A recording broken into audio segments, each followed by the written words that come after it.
मस्साजोगचे सरपंच संतोष देशमुख यांच्या हत्या प्रकरणाच्या तपासाला वेग आलाय. देशमुख यांच्या हत्येचा तपास महाराष्ट्र पोलिसांकडून आता सीआयडी कडे वर्ग करण्यात आलाय. सीआयडीनं अनेकांची चौकशी सुरू केली आहे. दरम्यान या प्रकरणात गंभीर आरोप होत असलेले वाल्मिक कराड फरार आहेत. वाल्मिक कराड यांच्यावर खंडणीचाही गुन्हा दाखल करण्यात आलाय.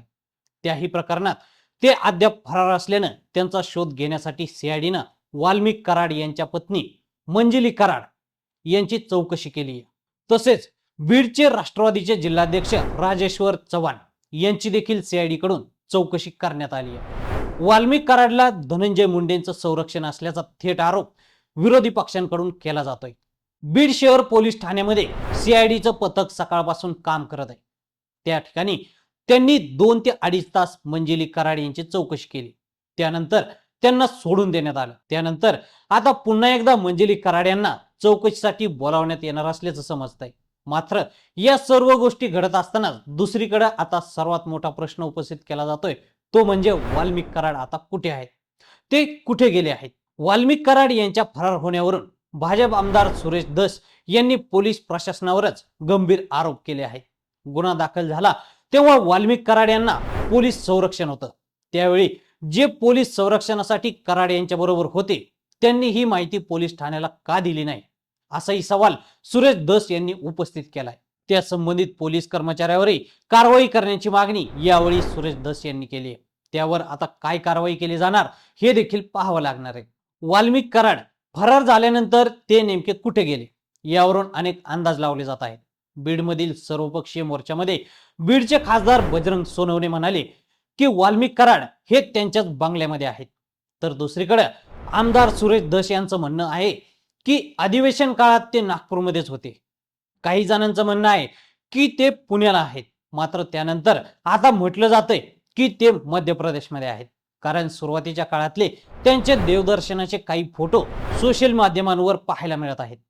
त्यानंतर त्यांनी मोबाईल वापरणं बंद केल्याचं दिसून येत आहे.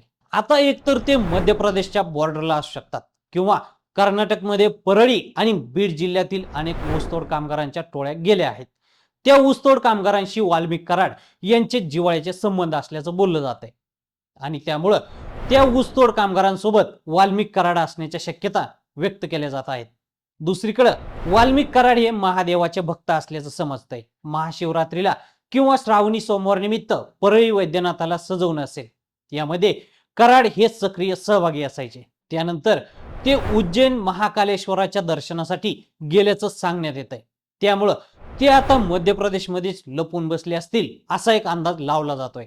बीडमधील सर्वपक्षीय मोर्चानंतर मुख्यमंत्री आणि गृहमंत्री देवेंद्र फडणवीस यांनी महत्वाचे आदेश दिले आहेत.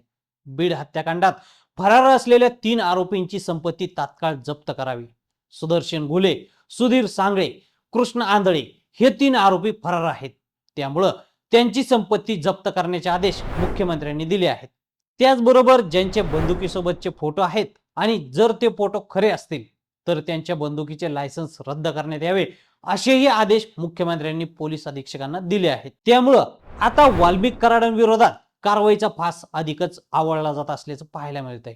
त्यानंतर वाल्मिक कराड यांची ही संपत्ती जप्त होणार का, की त्यापूर्वीच वाल्मिक कराड स्वतःहून पोलीस ठाण्यात दाखल होणार हे देखील पाहावं लागणार आहे. तर मंडळी, वाल्मिक कराड हे नेमके कुठे गेले असतील, तुम्हाला काय वाटतं? आम्हाला कमेंट करून नक्की सांगा आणि असेच नवनवीन माहितीपूर्ण व्हिडिओ पाहण्यासाठी लेट्स अप मराठी फॉलो करा.